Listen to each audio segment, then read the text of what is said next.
बोललो तरी देखील मुख्यमंत्री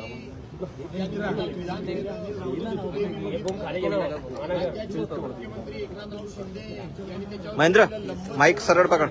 खाली करा थोडं. परंतु मला एवढंच फक्त सांगायचं आहे मुख्यमंत्र्यांना की आपल्या विधिमंडळाचे जे सचिव आहेत, मुख्य सचिव जे आहेत, त्या सचिवांनी या संदर्भात दिलेलं लेखी पत्र आहे त्या पत्राचं कधीतरी त्यांनी वाचन करण्याचा त्रास घ्यावा.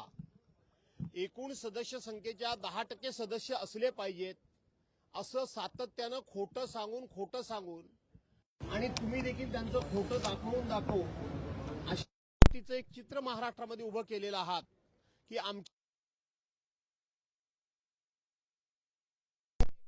नाही म्हणून ते आम्हाला विरोधी पक्षनेतेपद देत नाहीयेत. परंतु माझं त्यांना आव्हान आहे की घटनेमधली तरतूद तुम्ही मला दाखवा. 10% आमदार असणं गरजेचं आहे. विधिमंडळ अधिनियमामध्ये मला ही तरतूद दाखवा. कायद्यामध्ये मला तरतूद दाखवा. कुठल्याही प्रकारचा एखादा निर्णय मला दाखवा की अशा पद्धतीचे 10% आमदार असले पाहिजेत.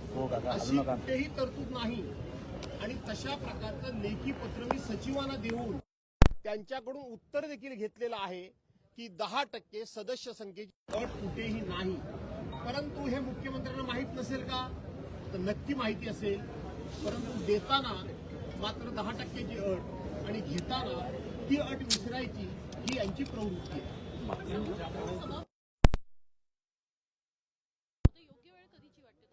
असं आहे की शेवटी गेल्या 2022 पासून या विधिमंडळाचे धिंडवडे काय निघतायत ते आपण बघितलेले आहात. हे ज्या वेळेला उद्धव साहेबांचं सरकार पडलं तेव्हापासूनचा जर इतिहास आपण बघितला तर उपसभापतींना आमदारांनी केलेली